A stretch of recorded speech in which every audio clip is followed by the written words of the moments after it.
Well, hello, and thank you for joining us today. We're here with Natalie Tilson. Natalie, it's so great to have you on our show today. Well, thank you, Scott. Appreciate that. Very good. Natalie has been involved in our church in a number of ways and in a number of years.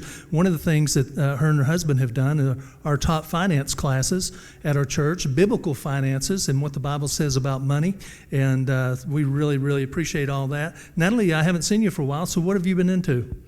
Well, Steve and I are getting ready to celebrate our daughter's birthday. She's going to be turning 14, Scott. Wow, that's exciting. Seems like just yesterday, I can remember she was just teeny tiny, 14 years old. I can't believe that. That time passes so fast, Natalie, and sometimes, when we have children and they're very young, it's really hard for us to save any money or do anything because we're trying to, in that survival mode, trying to make enough money to pay for the house and get food on the table and that kind of thing. Has there been something that you have done to try to make preparations for her?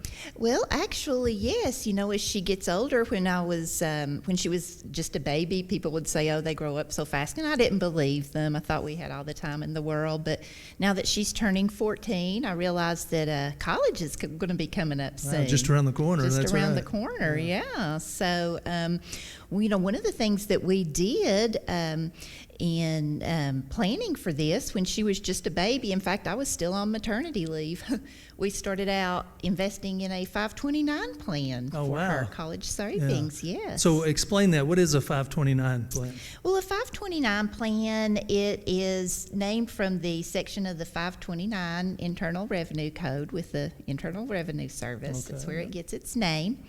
And there's basically it's a tax advantage plan to help pay for education, and it's for college. And as of 2017, it changed to where it can also cover grades K through 12. And then in 2019, it changed again so that it covers apprenticeship type of classes. Wow. So, as we think about it, so many parents, they're looking at maybe alternative methods with public education, looking at maybe a private school, a Christian school, with everything that we're faced with the different curriculums and everything going on right now. So it is a way that you can use up to $10,000 a year from the money that you have in this plan to cover K through 12 education, as well as the college savings.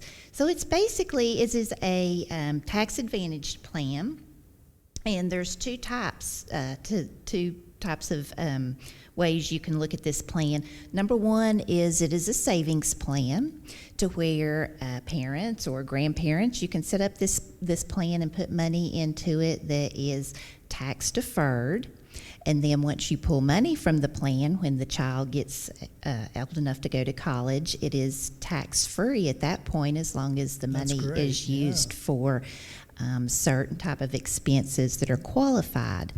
The other type is a prepaid tuition plan, and as we all know, the price of college just goes up and up each year. And with this, you can go ahead with certain colleges and universities and pay for college at the rates of today versus rates for later on. Yeah. So it's really a good investment, something that I recommend that all parents do, and not wait until they're looking at 1 or 2 years and under all that stress trying to get all their finances in order and come up with all that money. It's a whole lot easier when you start out when that child is a baby and just put maybe $50, $100, something like that aside each month, and it's something that you just look at as a normal expense that you're paying, and you don't really miss the money. And then when the child needs the money, it's there for you. That's great, and I love the word you use as an investment, because you're investing in the education of your child. And you're planning for that, so it doesn't hit you all at one time. And I know, Natalie, in a lot of cases, it seems like today I hear of children who are in the 11th and 12th grade already doing college classes. Exactly. Yeah, and sometimes you can save money, I think, if they're doing that while they're in school. Is that correct? Do you know? Or if they take them while they're in high school and they get college credit for it? There are certain plans, yes, that you can do that. Go ahead and start taking those college classes. But Scott, one of the things that we need to remember is that we don't want people to be in fear mode with their finances and have all this stress.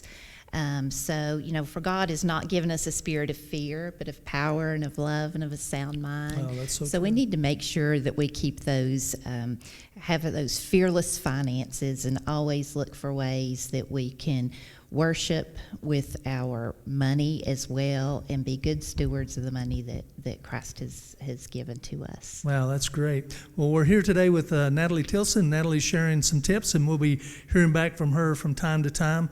Natalie, we appreciate you taking the time to be in with us on our show today.